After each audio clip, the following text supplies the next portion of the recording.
दोस्तों, अगर आप तमाम पार्ट्स ऑफ स्पीच को अच्छे से अंडरस्टैंड करना चाहते हैं तो ये वाला कोर्स आपकी हेल्प करेगा।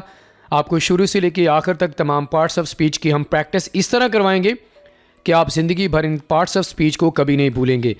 दोस्तों, इस कोर्स की पहली क्लास हम ऑलरेडी अपलोड कर चुके हैं, जिसका लिंक आपको वीडियो के नीचे डिस्क्रिप्शन में बआसानी मिल जाएगा। आज हमारे इस पार्ट्स ऑफ स्पीच के कोर्स का दूसरा दिन है। और फ्रेंड्स, अगर आप चाहते हैं कि 15 दिन में आप इंग्लिश बोलना शुरू कर दें तो आप अभी हमारे स्पोकन इंग्लिश कोर्स को ज्वाइन करें। सिंपल सा तरीका है, आप हमारे दिए गए व्हाट्सएप नंबर पर कांटेक्ट करें और आज से ही हमारे साथ अपनी स्पोकन इंग्लिश कोर्स की क्लासेस स्टार्ट करें। तो चलें दोस्तों, हमारे आज की दूसरे दिन की क्लास का बाकायदा आगाज़ करते हैं। दोस्तों, पहले दिन के लेसन में हमने आपको नाउन और उसकी तमाम टाइप्स अच्छे से प्रैक्टिस करवाई हैं।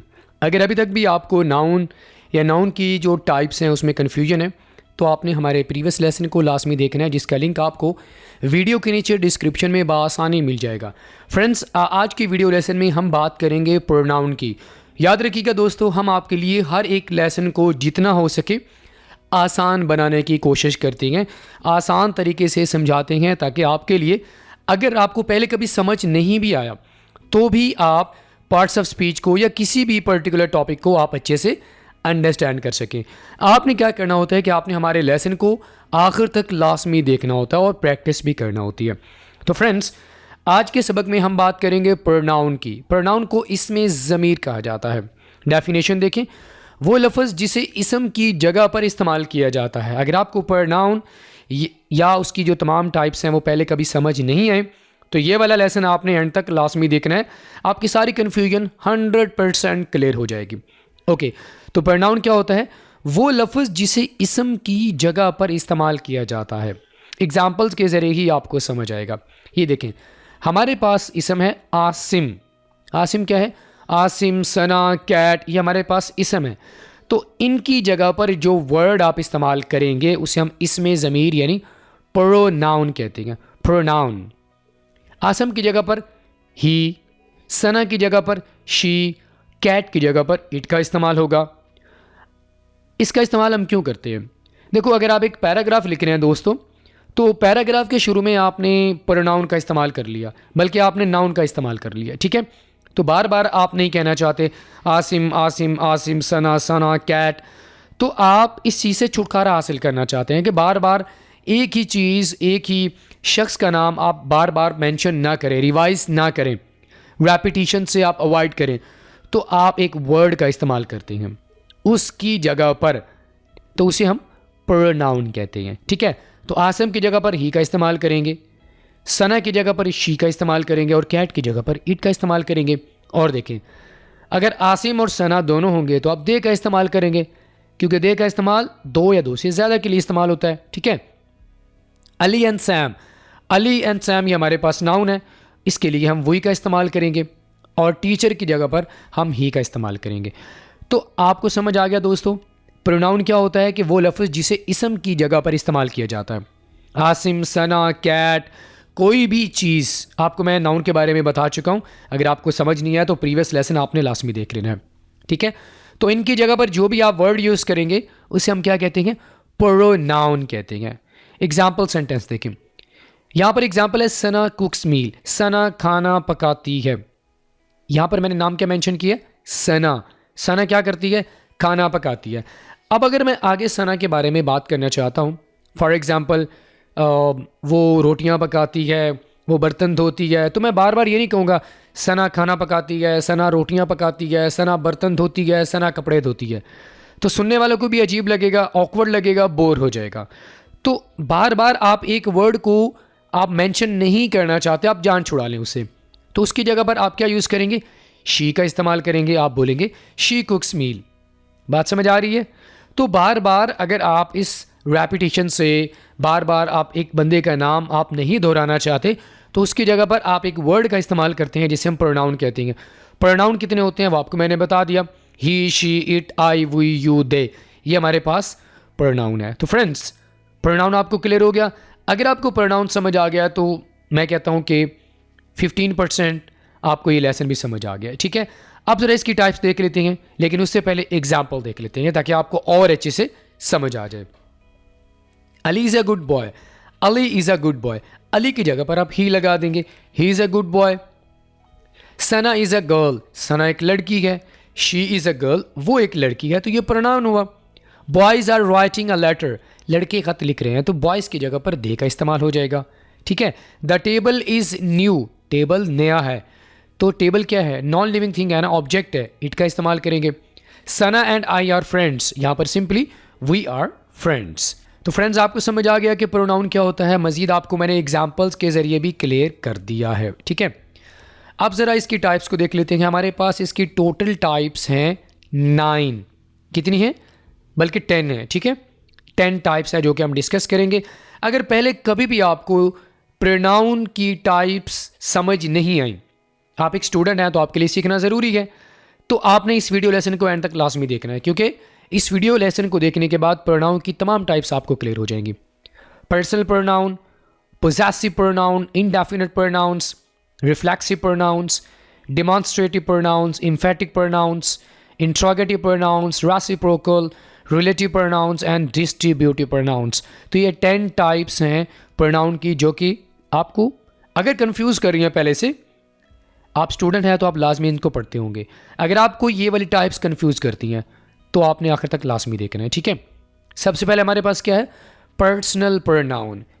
डेफिनेशन देखें, किसी शख्स, चीज़ या जगह पर जब आप किसी नाउन का इस्तेमाल करते हैं, इसे हम पर्सनल प्रोनाउन कहते हैं।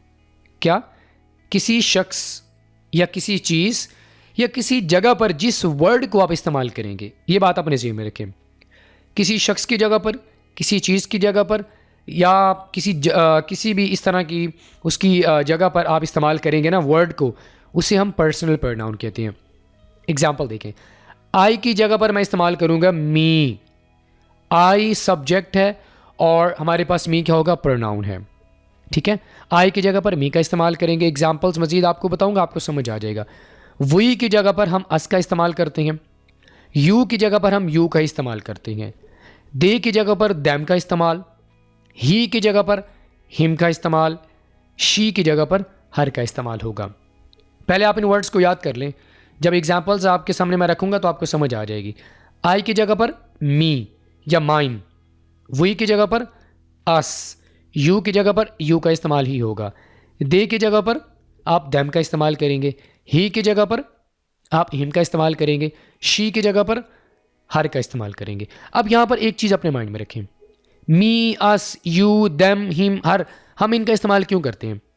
क्योंकि दोस्तों आपको पता होगा कि सेंटेंस के अंदर एक ऑब्जेक्ट होता है। यहाँ पर एक चीज़ अपने माइंड में रखें, आई की जगह पर हम मी का इस्तेमाल क्यों करते हैं? क्योंकि याद रखिएगा कि आई का इस्तेमाल, आपको पता होगा कि ऑब्जेक्ट क्या होता है। ऑब्जेक्ट वो होता है जो सेंटेंस के आखिर में आए, यानी जिस पर काम हो रहा होता है। तो ये जो I, we, you, they, he, she, ये तो सब्जेक्ट्स हैं, इनको आप ऑब्जेक्ट नहीं बना सकते। तो अगर आप आई को एज एन ऑब्जेक्ट यूज़ करना चाहते हैं तो आप आई की जगह पर मी का इस्तेमाल करेंगे। वी की जगह पर आप अस का इस्तेमाल करेंगे। दे को अगर आप ऑब्जेक्ट की जगह पर इस्तेमाल करना चाहते हैं तो आप देम का इस्तेमाल करेंगे। ही को अगर आप एज एन ऑब्जेक्ट यूज़ करना चाहते हैं तो आप हिम का इस्तेमाल करेंगे। बात समझ आ गई है? एग्जाम्पल देखें ताकि आपको समझ आए और अच्छे से। ये एग्जाम्पल्स हमारे सामने हैं।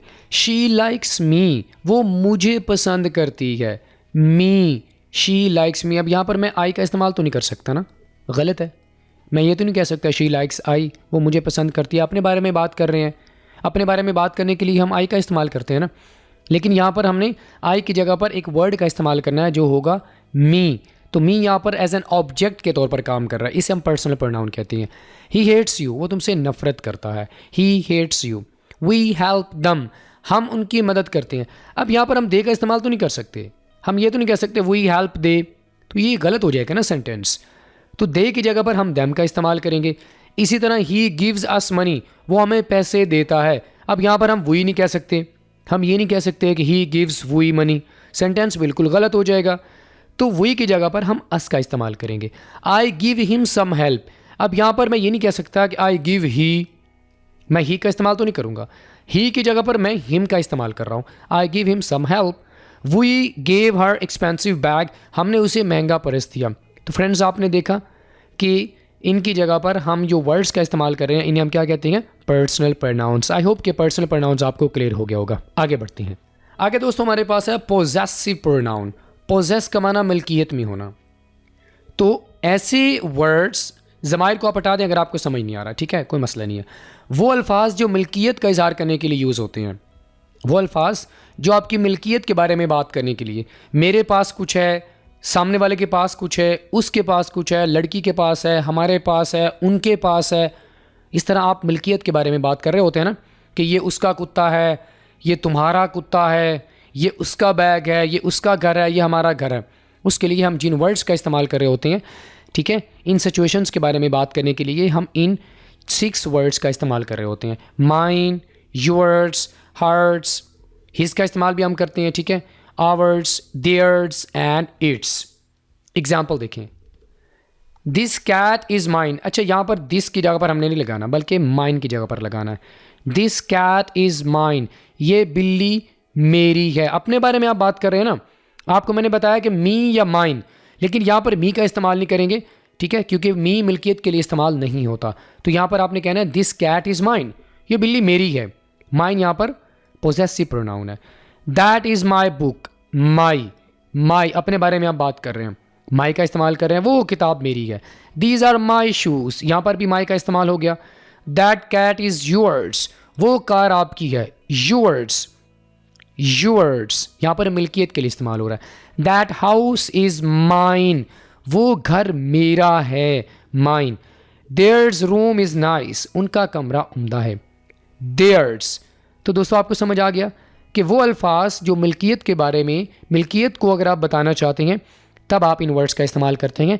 इन वर्ड्स को इंग्लिश ग्रामर में पोजेसिव प्रोनाउंस के तौर पर जाना जाता है। क्लियर? आगे बढ़ते हैं।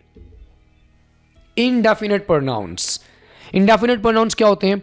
ऐसे वर्ड्स जो गैर मुअय्यन चीज़ों या अशखास के लिए यूज़ किए जाते हैं। यानी जब भी आप इन वर्ड्स का इस्तेमाल करते हैं तो ये क्या बताते हैं? ये आपको ख़ास लोगों की तादाद नहीं बताते। चीज़ों की तादाद अगर बात करनी हो तो ये चीज़ों की तादाद भी सही नहीं बताते। आगे वाले को समझ नहीं आता कि आप कितने लोगों की बात कर रहे हैं या कितनी चीज़ों की बात कर रहे हैं। तो इन वर्ड्स को इनडेफिनेट इस वजह से कहा जाता है। ये कितने वर्ड्स हैं? Anyone, someone, anybody, nobody, all, something, many, few and everybody. ये आपको वर्ड्स खास तादाद नहीं बताते। इन वर्ड्स को इनडेफिनेट प्रोनाउंस कहा जाता है। एग्जाम्पल देखें, एनीवन कैन कम, कोई आ सकता है। एनीवन में आपको पता चला 5 लोग, 10 लोग, 20 लोग, नहीं पता चला। तो एनीवन क्या है? इनडेफिनेट प्रोनाउन वर्ड है। नोबडी कैन टॉक, कोई भी बात नहीं कर सकता। नोबडी में कितने सारे लोग आते हैं क्या आपको पता है? 5 लोग, 10 लोग, नहीं पता। समवन विल हेल्प, कोई मदद करेगा। समवन, कोई भी। समवन, कोई खास बंदा नहीं है। एवरीवन विल सी, हर कोई देखेगा। यहां पर भी तादाद खास नहीं है। समथिंग विल हैपन, कुछ होगा। ऑल आर गुड, सब अच्छे हैं। तो ये वो वर्ड्स हैं सारे के सारे, ये आपको खास तादाद नहीं बताते। किसी भी चीज़ की बात करनी हो, इंसानों की बात करनी हो, ये आपको खास तादाद नहीं बताएंगे कि 10 लोग हैं, 5 लोग हैं, 20 लोग हैं। इन वर्ड्स को इंग्लिश ग्रामर में इनडेफिनेट प्रोनाउंस कहा जाता है। ठीक है, आगे हमारे पास है रिफ्लेक्सिव प्रोनाउंस। रिफ्लेक्सिव प्रोनाउंस ये आपने लाजमी समझ लेने हैं, थोड़े से मुश्किल है लेकिन आपको समझ आ जाएंगे। जब फ़ाइल और मफ़ूल फ़िक्रे में दोनों एक ही चीज़ हों। क्या? जब सब्जेक्ट और ऑब्जेक्ट सेंटेंस के अंदर, ठीक है, सब्जेक्ट और ऑब्जेक्ट क्या हो, फ़िक्रे में दोनों एक ही चीज़ हों। यानी जिस चीज़ के बारे में आप बात कर रहे हैं या जो बात करने वाला, दोनों एक ही हैं। कभी कभी ऐसे होता है ना, मैं इसकी आपको मिसाल दूं। फॉर एग्जांपल, मैं बात कर रहा हूं किसी और इंसान के बारे में, तो यहां पर ऑब्जेक्ट चेंज होगा और सब्जेक्ट भी चेंज है। ठीक है, मैंने कहा जी आई ईट मील, मैं खाना खाता हूं, तो यहां पर ऑब्जेक्ट क्या है? मील है और मैं खाने वाला हूं। तो यहां पर फ़ाइल और मफ़ूल फ़िक्रे में दोनों एक चीज़ नहीं है। लेकिन जब आप ये जो वर्ड्स हैं रिफ्लेक्सिव प्रोनाउंस, जब आप इनका इस्तेमाल करेंगे तो इनमें क्या होगा कि जो सब्जेक्ट और ऑब्जेक्ट होते हैं ना, दोनों एक ही चीज़ होते हैं। आपको एग्जांपल्स के जरिए समझ आ जाएगा। पहले आप इन वर्ड्स को अपने माइंड में रखें। Myself, yourself, herself, himself, themself, itself, yourself and ourself. Words आप अपने माइंड में रखें। आगे आपको मैं एग्जाम्पल सेंटेंसेस के जरिए क्लियर करवाता हूँ। ये देखें, आई माई सेल्फ टॉक, मैं खुद बात करता हूँ। अब यहाँ पर देखिए हमारे पास ऑब्जेक्ट क्या है, टॉक है, करने वाला कौन है, आई है। तो सब्जेक्ट और ऑब्जेक्ट क्या है, दोनों एक ही चीज़ है ना। बात समझ आ रही है कि काम करने वाला कौन है, सब्जेक्ट है, कौन कर रहा है, खुद ही वही काम कर रहा है। तो इसे हम क्या कहते हैं, रिफ्लेक्सिव प्रोनाउंस कहते हैं। ये देखें, शी हर सेल्फ कुक्स, खाना कौन बनाती है, वो खुद ही बनाती है। तो हर सेल्फ ने आकर क्या बताया कि वो खाना खुद ही पकाती है। तो ऑब्जेक्ट और सब्जेक्ट दोनों एक ही चीज़ है, यानी कोई मुख्तलिफ नहीं है, वही है। ये एक और एग्जाम्पल देखें, ही हिमसेल्फ गोज। अब यहाँ पर देखें कि ही जो है वो कौन सा काम कर रहा है, वो जाने वाला काम कर रहा है। तो जा कौन रहा है, ही जा रहा है। तो यहाँ पर जो काम को करने वाला है वो खुद ही है, वो खुद जाता है। तो बात करने का मकसद ये दोस्तों कि यहाँ पर हमारे पास जो सब्जेक्ट है वो क्या है, ही है, ठीक है, और वो एक काम को कर रहा है। कौन सा काम कर रहा है, जाने वाला काम कर रहा है। तो ये जो जाने वाला काम कर रहा है, कौन कर रहा है, खुद ही सब्जेक्ट कर रहा है, इसलिए हम इन्हें कहते हैं reflexive pronouns. Okay, they themselves sings, वो खुद गाते हैं। दे यहाँ पर सब्जेक्ट है, कौन सा काम कर रहे हैं, गाना गाने वाला काम कर रहा है। तो ये ऑब्जेक्ट है, तो कौन कर रहा है, वो खुद ही सब्जेक्ट खुद ही काम को कर रहा है, ठीक है। वी आर सेल्फ डांस, हम खुद नाचते हैं। यहाँ पर भी ये काम को खुद ही कर रहे होते हैं, यानी जो सब्जेक्ट होता है और वो जो ऑब्जेक्ट होता है दोनों सेम ही होते हैं। इट सेल्फ वर्क्स, ये खुद काम करती है। तो फ्रेंड्स आपको समझ आ गया कि रिफ्लेक्सिव प्रोनाउंस क्या होता है। मैं फिर से आपको बता देता हूँ, रिफ्लेक्सिव प्रोनाउंस का इस्तेमाल तब करते हैं जब सब्जेक्ट और जो वर्ब का ऑब्जेक्ट होता है वो सेम होती हैं, ठीक है। यानी जो काम हो रहा होता है ना, ये जो वर्ब है यहाँ पर ऑब्जेक्ट के तौर पर काम कर रहे हैं ना, ठीक है, ये बेसिकली वापस सब्जेक्ट की तरफ ही जा रहा होता है। यहाँ पर जो भी एक्शंस शो होंगे वो सब्जेक्ट की तरफ ही जाएंगे, ठीक है। तो इसे हम कहते हैं रिफ्लेक्सिव प्रोनाउंस, कि तुमने खुद ही एक काम को किया, ठीक है। आई होप कि आपको समझ आ गया होगा। आगे बढ़ती हैं। अब यहाँ पर हमारे पास है डेमॉन्स्ट्रेटिव प्रोनाउंस। डेमॉन्स्ट्रेटिव प्रोनाउंस ऐसे वर्ड्स जिनको किसी चीज़ की तरफ इशारा करने के लिए इस्तेमाल किया जाता है। बात करते वक्त आप इशारे कर रहे होते हैं, तो इस सिचुएशन में आप इन वर्ड्स का इस्तेमाल करते हैं। This, that, these, those, in words का आप इस्तेमाल करते हैं इशारे करने के लिए, ठीक है। एग्जाम्पल देखें, दिस इज़ माई फ्रेंड, इशारा करते हैं ना आप, ये मेरा दोस्त है। दैट इज़ माई फ्रेंड, वो मेरा दोस्त है। दीज आर माई फ्रेंड्स, ये सब मेरे दोस्त हैं। दोज आर फ्रेंड्स, वो सब मेरे दोस्त हैं। तो बहुत ही आसान है। इन वर्ड्स का इस्तेमाल कब करते हैं, जब आप लोगों की तरफ, चीज़ों की तरफ आप इशारा करते हैं, वो करीब हों, दूर हों, ठीक है, तो आप उनकी तरफ इशारा करने के लिए डेमॉन्स्ट्रेटिव प्रोनाउंस का इस्तेमाल करते हैं। ओके, आगे हमारे पास है दोस्तों एम्फेटिक प्रोनाउंस। किसी प्रोनाउन या नाउन को ज़्यादा ज़ोरदार बनाने के लिए इन वर्ड्स का इस्तेमाल किया जाता है। इन्हें हम एम्फेटिक प्रोनाउंस कहते हैं। आपने कंफ्यूज नहीं होना, आपको मैं डिफरेंस भी बताऊंगा कि रिफ्लेक्सिव और एम्फेटिक प्रोनाउंस में क्या डिफरेंस होता है। पहले आप एम्फेटिक प्रोनाउंस को अंडरस्टैंड कर लें, ठीक है। जब आप प्रोनाउन या नाउन पर ज़्यादा जोर डालना चाहते हैं कि ये काम उसने खुद ही किया है, मैंने खुद ही किया है, तो यहाँ पर आप जोर डाल रहे हैं ना, इसके लिए आप इन वर्ड्स का इस्तेमाल करते हैं। My self, him self, your self, words बिल्कुल सेम है। क्या डिफरेंस है आगे जाकर आपको मैं बताऊंगा। सबसे पहले एग्जाम्पल देखें, ही हिम सेल्फ सेड, उसने खुद कहा। आपके माइंड में डाउट होगा, आप सिंपली कह सकते हैं कि ही सेड, उसने कहा, लेकिन चूंकि आप जानना चाह रहे हैं कि क्या वाकई उसने खुद ही कहा, तो उसने कहा जी ही हिमसेल्फ सेड। तो यहाँ पर आप उसके कहने पर जोर डाल रहे हैं कि जी उसने खुद ही कहा। ही पर आप जोर डाल रहे हैं कि ये काम खुद ही उसने किया है। बात समझ आ रही है? आप क्या है, इस प्रोनाउन पर आप जोर डाल रहे हैं। शी हर सेल्फ बॉट, उसने खुद खरीदा है। ये यहाँ पर आप जो उसने खरीदा है ना, आप कह रहे हैं कि उसने खुद खरीदा है, किसी और ने खरीद कर नहीं दिया। She herself bought. Okay, you yourself go, तुम खुद जाओ। यू गो भी कह सकते हैं, तुम जाओ, लेकिन आप उसके जाने पर जोर डालना चाहते हैं कि भाई तुम खुद ही जाओ, तो आप बोलेंगे यू योर सेल्फ गो।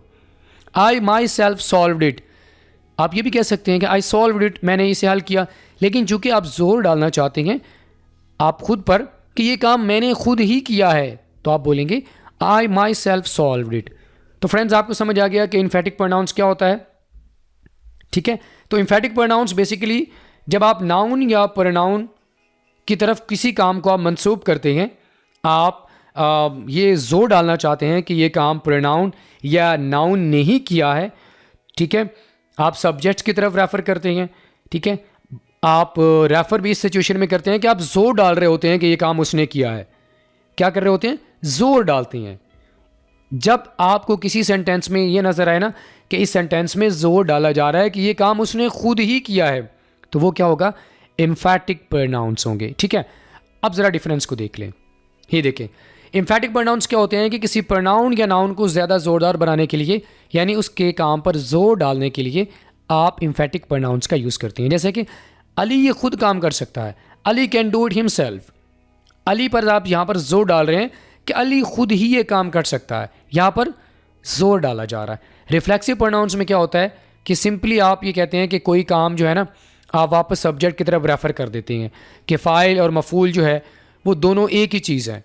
तो यहाँ पर काम रेफ़र तो हो रहा होता है, लेकिन यहाँ पर जोर नहीं डाला जा रहा होता, जो यहाँ पर आपको एम्फैटिक प्रोनाउंस में नज़र आएगा।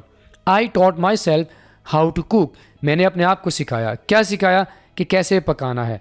अब यहाँ पर जो है उसने खुद ही एक काम को किया है कि भाई मैंने किसी से सीखा नहीं है, मैंने खुद ही अपने आप को सिखाया, मैंने ये खुद ही सीखा कि पकाना कैसे है। तो एम्फैटिक प्रोनाउंस क्या होता है कि जब आप किसी काम पर जोर डालना चाहते हैं कि भाई ये काम उसने खुद ही किया है, एम्फैटिक प्रोनाउंस। अगर आप सिंपली बताना चाहते हैं कि फ़ाइल और मफ़ूल फ़िक्रे में एक ही चीज़ है, यानी आप रेफ़र बैक तो करते हैं सब्जेक्ट की तरफ, लेकिन आप उस पर जोर नहीं डालते, इसे हम रिफ्लेक्सिव प्रोनाउंस कहते हैं। फ्रेंड्स, डिफरेंस आपको समझ आ गया? आगे बढ़ते हैं। आगे हमारे पास है दोस्तों इंट्रोगेटिव प्रोनाउंस। इंट्रोगेटिव प्रोनाउंस ऐसे अल्फाज या ऐसे ज़मीरें जिनको सवाल करने के लिए यूज़ किया जाता है। आमतौर पर आप एक दूसरे से सवाल कर रहे होते हैं, क्वेश्चंस कर रहे होते हैं। क्वेश्चंस करने के लिए आप कुछ अल्फाजों का इस्तेमाल कर रहे होते हैं। तो इन वर्ड्स को इंग्लिश ग्रामर में इंट्रोगेटिव प्रोनाउंस कहा जाता है। वो कौन कौन से हैं? व्हाट, हाउ, हु, ये हमारे पास 2 दफ़ा आ गया, ठीक है। विच, हुज, व्हेन, होम, ये वो तमाम वर्ड्स हैं, ये सेंटेंस के शुरू में यूज़ होंगे। पहली बात अपने माइंड में रखें, क्या है कि इन वर्ड्स को सेंटेंसेस के शुरू में यूज़ किया जाता है। मकसद क्या होता है कि आप सवाल करना चाहते हैं, ठीक है। एग्जाम्पल देखें, हु इज़ शी, वो कौन है। हु यहाँ पर इंट्रोगेटिव प्रोनाउन है। हाउ आर यू, आप कैसे हैं। हुज डॉग इज़ दिस, ये कुत्ता किसका है। व्हाट इज़ योर नेम, आपका नाम क्या है। व्हेन विल यू गो, तुम कब जाओगे। तो अच्छा, इन वर्ड्स को WH फैमिली वर्ड्स भी कहा जाता है। WH वर्ड्स भी इनको कहा जाता है जो कि WH से स्टार्ट होते हैं, ठीक है। और इनको हम सेंटेंस के शुरू में यूज़ करते हैं। इंग्लिश ग्रामर में इन्हें इंट्रोगेटिव प्रोनाउंस कहा जाता है। क्लियर? आगे बढ़ते हैं। आगे दोस्तों हमारे पास है रेसिप्रोकल प्रोनाउंस।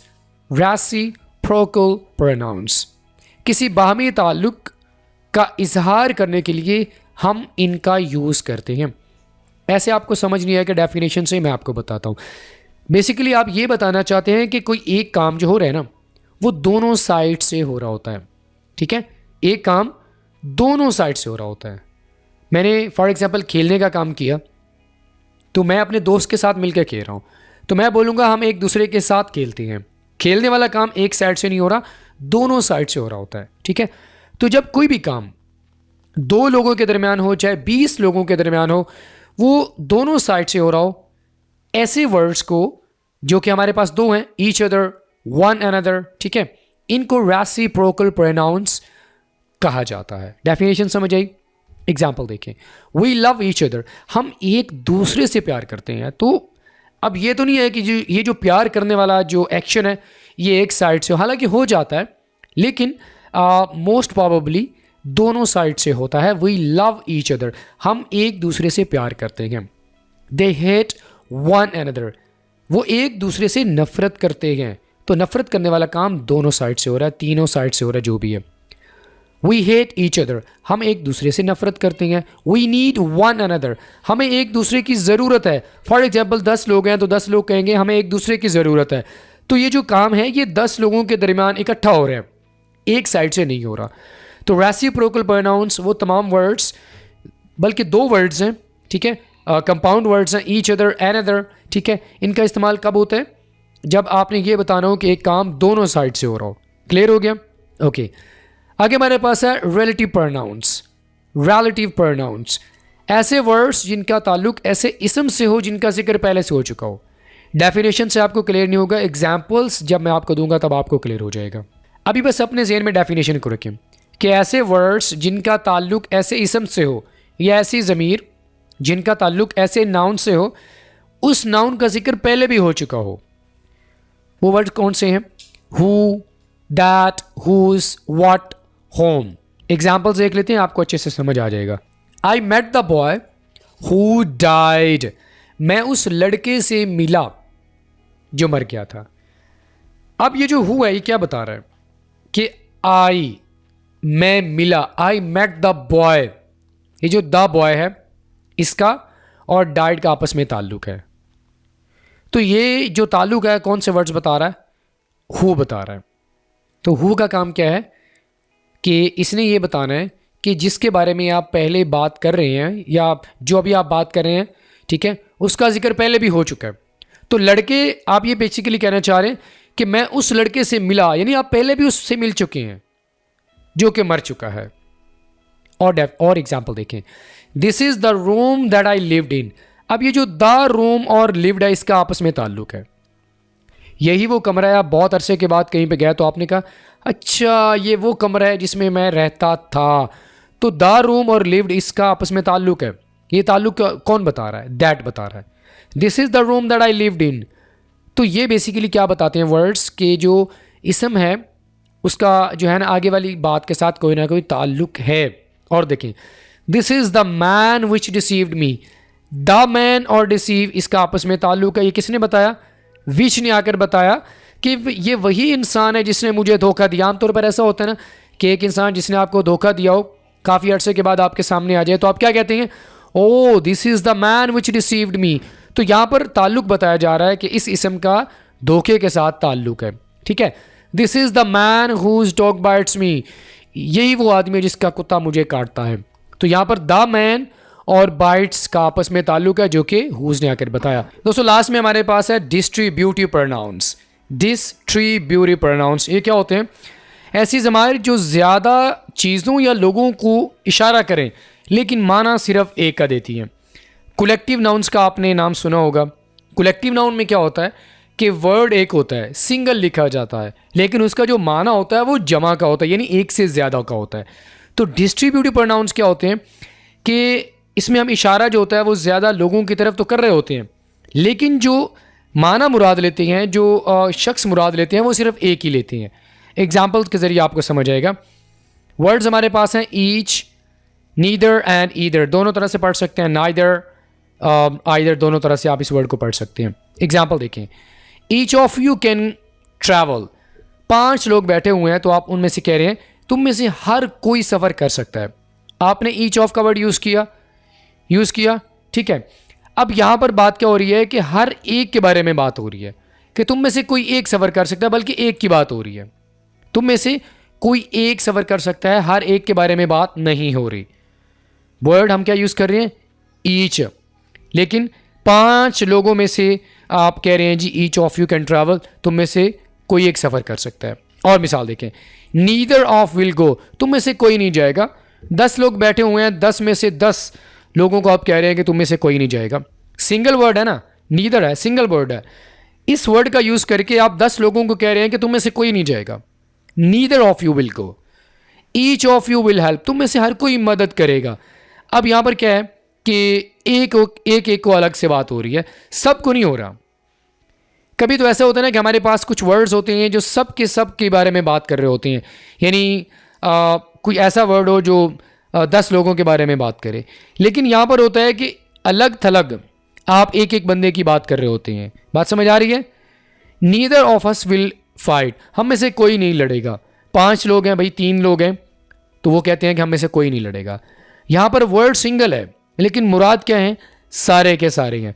तो डिस्ट्रीब्यूटिव प्रोनाउंस वो वर्ड्स होते हैं, डेफिनेशन अगर आप फिर से देखें तो इसमें ये होता है कि आप ज़्यादा चीज़ों या लोगों की तरफ इशारा तो करते हैं लेकिन माना सिर्फ आप एक का लेते हैं। आपको बात समझ आ गई है? इन एग्जाम्पल्स को आप फिर से देखें। Each of you can travel, अब ये वर्ड्स है, इसमें 10 लोग भी आ सकते हैं, लेकिन माना सिर्फ एक का ही है।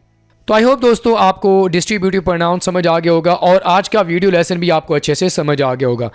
दोस्तों अगर आपको प्रोनाउन और इसकी तमाम टाइप्स में कन्फ्यूजन है, आप हमारे इस वीडियो लेसन को शुरू से लेकर आखिर तक लाजमी देखिए और इसकी प्रैक्टिस भी आप लाजमी कीजिए हमारे साथ। दोस्तों आपके साथ मुलाकात होगी तीसरे दिन की सबक के साथ। टिल देन अल्लाह हाफिज़।